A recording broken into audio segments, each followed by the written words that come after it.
कहानी है अमेरिका के एक शांत शहर की, जहां जिंदगी बाहर से बिल्कुल परफेक्ट लगती थी, लेकिन कुछ तो गड़बड़ है। यहीं रहता था मार्क एंडरसन, उम्र करीब 42 साल। एक नामी आईटी कंपनी में अच्छी नौकरी करता था और शहर के बाहर एक सुंदर सा घर था। मार्क की जिंदगी में सब कुछ था, 2 प्यारे बच्चे, एक समझदार सुंदर पत्नी एलिस एंडरसन, और समाज में एक इज्जतदार पहचान थी। और पड़ोसी उसे कहते थे परफेक्ट फैमिली मैन। लेकिन सच्चाई अक्सर मुस्कुराते चेहरों के पीछे छुपी होती है। मार्क हर रोज सुबह 9 बजे ऑफिस जाता था और शाम 6 बजे घर लौटता था। वीकेंड पर बच्चों के साथ पार्क जाता था, फैमिली के साथ बैठकर डिनर करता था। सब कुछ नॉर्मल था, शायद जरूरत से ज्यादा नॉर्मल। फिर आई वो रात जिसने सब कुछ बदल दिया। एक शुक्रवार की रात थी। मार्क देर से घर लौटा। घर में अजीब सी खामोशी थी, न बच्चों की आवाज, न एलिस की हल्की सी मुस्कान। मार्क ने आवाज दी, एलिस, मैं आ गया।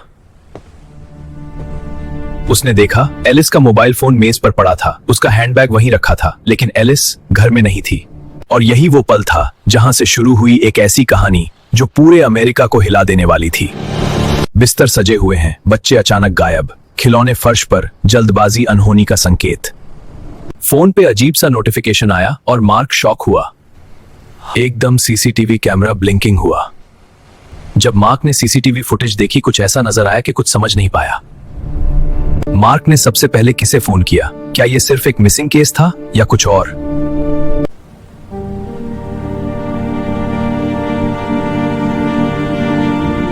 मार्क ने सबसे पहले घड़ी की तरफ देखा। रात के 10:47 बज रहे थे। मार्क सोच रहा था बच्चे और बीबी कैसे गायब हो गए, आखिर गए तो गए कहां? मार्क ने उसका फोन उठाया, स्क्रीन ऑन की। फोन पूरी तरह नॉर्मल था, जैसे उसे जानबूझकर यहीं छोड़ दिया गया हो। मार्क ने किसी को फोन लगाया और पूछा, क्या एलिस तुम्हारे पास है? नहीं, उसने मुझे आज कॉल भी नहीं किया। मार्क ने 911 पे पुलिस को फोन किया। उसका रिकॉर्ड आज भी दर्ज है वहां, और पुलिस ने सवाल किया, आखिरी बार कब देखा? क्या कोई झगड़ा हुआ था? क्या एलिस परेशान थी? No, everything was normal. 15 minute बाद पुलिस मार्क के घर पहुंच चुकी थी। घर का मुआयना किया गया। कोई जबरदस्ती के निशान नहीं, कोई टूटा हुआ दरवाजा नहीं, कोई खून नहीं। सब कुछ साफ और शांत था, लेकिन यही शांति सबसे ज्यादा डरावनी थी। पुलिस पड़ोसियों से पूछताछ कर रही है। मैंने एलिस को शाम को बाहर निकलते देखा था। वो अकेली थी, लेकिन किसी ने यह नहीं देखा कि वो लौटी भी हो। अगले दिन सुबह मार्क टीवी के सामने था, आंखों में आंसू, हाथ कांप रहे थे। प्लीज, अगर किसी ने मेरी पत्नी को देखा है तो कृपया पुलिस को कॉल करें, आने में मदद करें। पूरा शहर उसके साथ खड़ा था, लेकिन एक डिटेक्टिव, बस एक डिटेक्टिव, कुछ महसूस कर रहा था।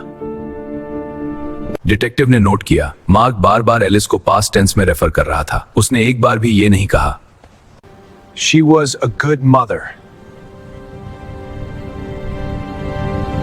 और यहीं से पुलिस की नजर धीरे धीरे मार्क पर टिकने लगी। पार्ट 3, वो कौन सी गलती थी जिसने मार्क को शक के घेरे में ला दिया, और कौन सा सवाल जिसका जवाब उसके पास नहीं था? यह पहला मौका था जब मार्क और पुलिस आमने सामने बैठे थे। कमरा छोटा था, दीवारें सादी, ऊपर एक तेज सफेद लाइट। मार्क कुर्सी पर बैठा था, हाथ आपस में जकड़े हुए, पसीना साफ दिख रहा था। उसके सामने बैठा था वही डिटेक्टिव, शांत, बिना किसी जल्दबाजी के। डिटेक्टिव ने सीधा सवाल नहीं पूछा, पहले उसने बस कहा, Tell me about your marriage. Mark बोलने लगा, लेकिन इस बार उसकी बातें पहले जैसी स्मूथ नहीं थीं। कभी रुकता, कभी शब्द बदलता, कभी नजरें झुका लेता। डिटेक्टिव कुछ लिखता रहा, और यहीं से पूछताछ नहीं, जांच शुरू हुई।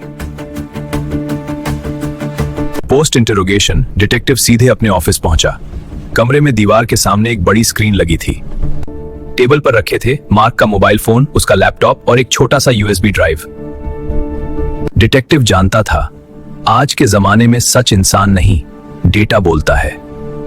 सबसे पहले फोन खोला गया, डिलीटेड मैसेजेस रिकवर किए गए, कॉल लॉग्स निकाले गए, लोकेशन हिस्ट्री चेक की गई और यहीं पर पहला झटका मिला।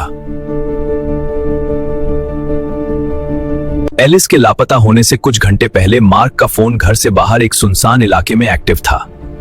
मार्क ने कहा था, I was at home all night, लेकिन फोन कुछ और कहानी बता रहा था। अब लैपटॉप की बारी थी। डिटेक्टिव ने ब्राउजर हिस्ट्री खोली। कुछ सर्चेज ऐसी थी जो किसी भी इन्वेस्टिगेटर को चुप करा दें। How long does it take for a body to decompose? ये सारी सर्चेज एलिस के गायब होने से एक दिन पहले की थी। This wasn't an accident. उसने फाइल बंद की, दीवार की तरफ देखा। अब ये सिर्फ मिसिंग पर्सन केस नहीं था, अब ये था प्लान्ड क्राइम। मार्क जो बोल रहा था वो सच नहीं था, लेकिन उसका फोन, उसका लैपटॉप सब कुछ बता रहे थे। डिटेक्टिव ने दोबारा मार्क को बुलाया। वही इंटेरोगेशन रूम, वही कुर्सी, लेकिन इस बार माहौल बिल्कुल अलग था। टेबल पर मार्क का फोन रखा गया, उसका लैपटॉप बंद पड़ा था। डिटेक्टिव ने कोई भूमिका नहीं बनाई, सीधे मुद्दे पर आया। उसने लैपटॉप स्क्रीन घुमाई और बोला, ये सर्चेज तुमने कब की थी मार्क? मार्क की आंखें एक पल के लिए स्क्रीन पर गईं और फिर तुरंत झुक गईं। उसके हाथ कांपने लगे। तुम कहते हो उस रात घर पर थे, लेकिन तुम्हारा फोन इस जगह पर एक्टिव था। मार्क टूटने लगा। मार्क ने कुर्सी पर पीछे सरकते हुए कहा, I don't remember. People don't forget nights like these. Mark की सांसें तेज हो गईं, पसीना माथे से टपकने लगा। अब कहानी उस मोड़ पर थी जहां से वापसी नहीं होती। डिटेक्टिव बोला, where is she mark?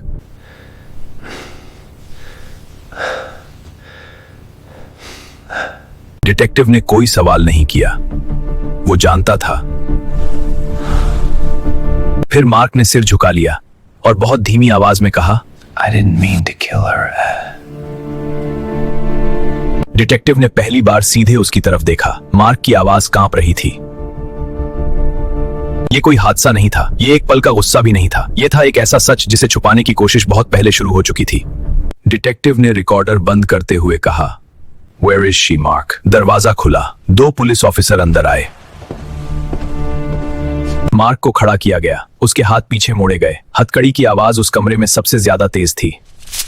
Mark ने सिर उठाकर आखिरी बार डिटेक्टिव की तरफ देखा। डिटेक्टिव ने कुछ नहीं कहा, उसकी खामोशी ही फैसला थी।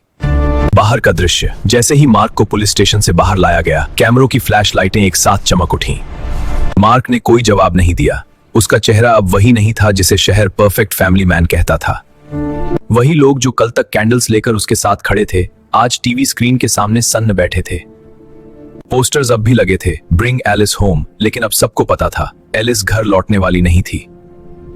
जिस आदमी पर पूरे शहर ने भरोसा किया, वही आदमी उस भरोसे का कातिल निकला। जांच में सामने आया कि मार्क ने सिर्फ अपनी पत्नी ही नहीं, बल्कि अपने बच्चों के साथ भी एक ऐसा अपराध किया जिसे शब्दों में बयान करना मुश्किल है। उसने सोचा था कि सच हमेशा दफन रहेगा, उसका रास्ता हमचाई के उजाले तक पहुंचता है। मार्क को कोर्ट में पेश किया गया और सुनवाई हुई। ये जज ने मार्क को मौत की सजा सुना दी। Sometimes the most dangerous person doesn't look like a monster from the outside. It's the one we trust the most. If you like this video, so please subscribe this channel, like and share this video.